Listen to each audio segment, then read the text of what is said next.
So next question would be, can you give us some reasons why the Old Testament books aren't historically reliable? Like why we can't take Genesis and all that as to be historical fact? Bob, you first, and then Richard.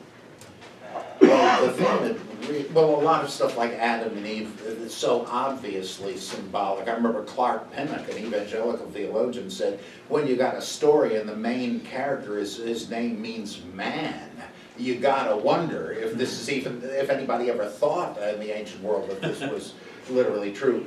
But there's so much of it, even in the so-called Deuteronomic history, the stuff between Joshua and 2 Kings, that seems to be in the real world with wars of conquest and all kinds of things.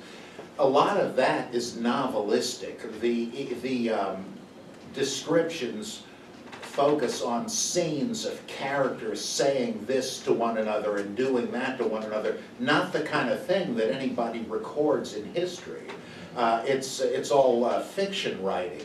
I mean, how would the writer have known exactly what David said to his wife while Saul's goons were hunting for him and all that? How would that survive?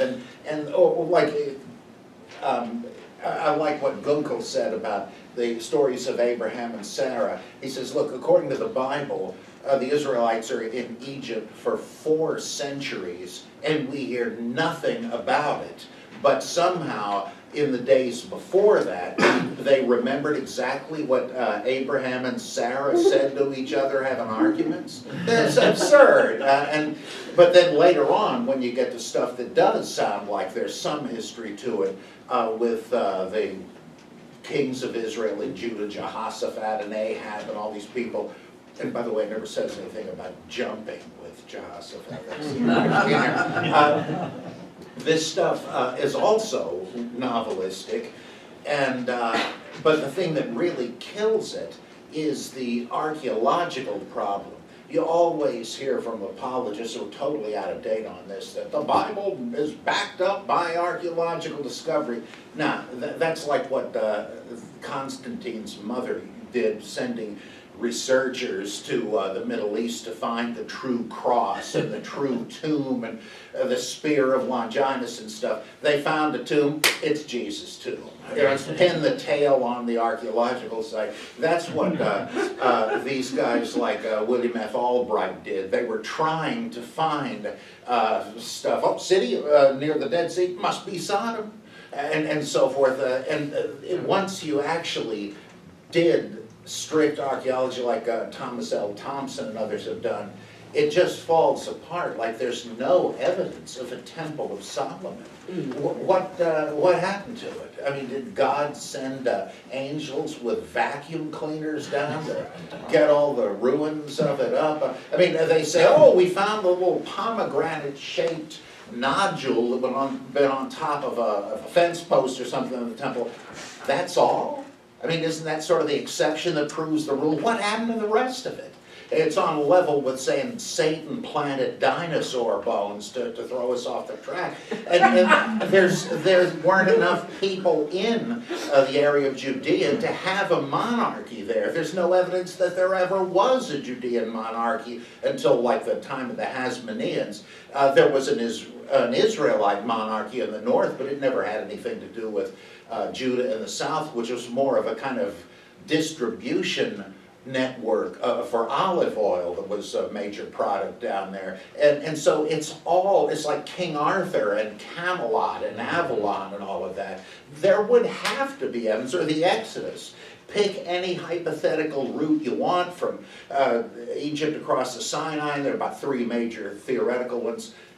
What happened here? Millions of people and huge herds of cattle supposedly crossed the Sinai desert, which the Bible describes as a howling waste. How'd they feed anybody? And where is any evidence of this? I mean, we have infrared photography that can uncover ancient caravan routes on the Sinai Peninsula, and nothing anywhere that would match the Exodus. It just didn't happen, because again, you gotta come up with the angels with the vacuum cleaners.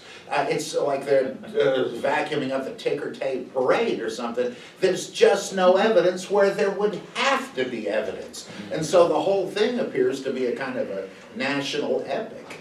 And great stuff, I love it, but it's not history.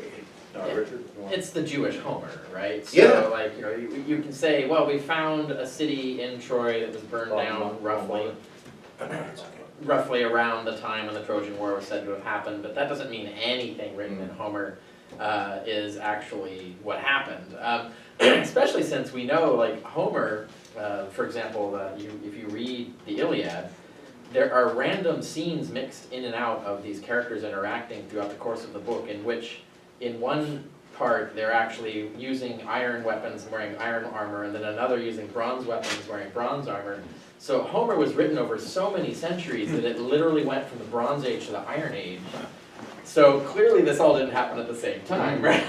This is a story, there was no Homer who sat down and wrote this down. There may have been a Homer who was the last compiler who wrote down a bardic song that was passed on to him, but that song was written and added to over centuries and centuries, and it's just all mythical stuff that they made up to tell stories, and there's no evidence that any of it is really true. And so it's the same thing with the Bible. There might be little pieces of historical data, like the name David may have been a warlord at some point, or some tribal chief or something. They hang an entire, they say, well, we'll pick that, we're gonna create a whole narrative around this guy.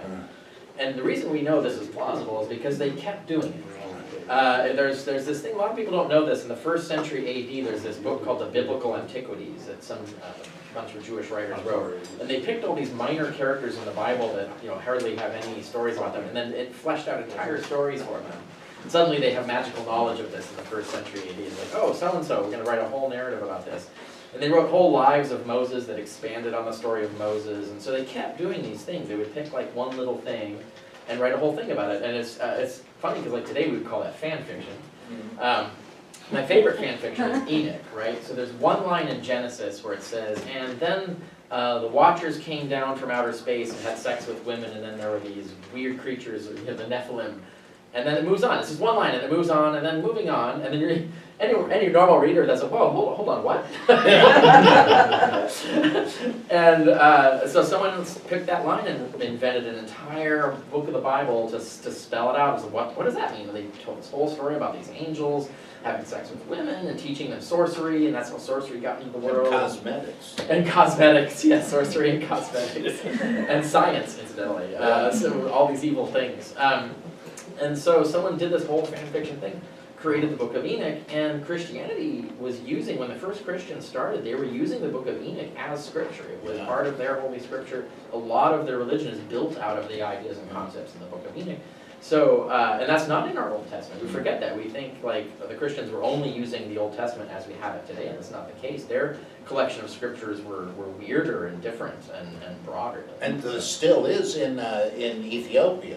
They have the much bigger canon that has several of the apostolic fathers, Enoch, and all kinds of stuff, and that's the Bible. Still, 3rd Corinthians is part of the canon of the Armenian Orthodox Church.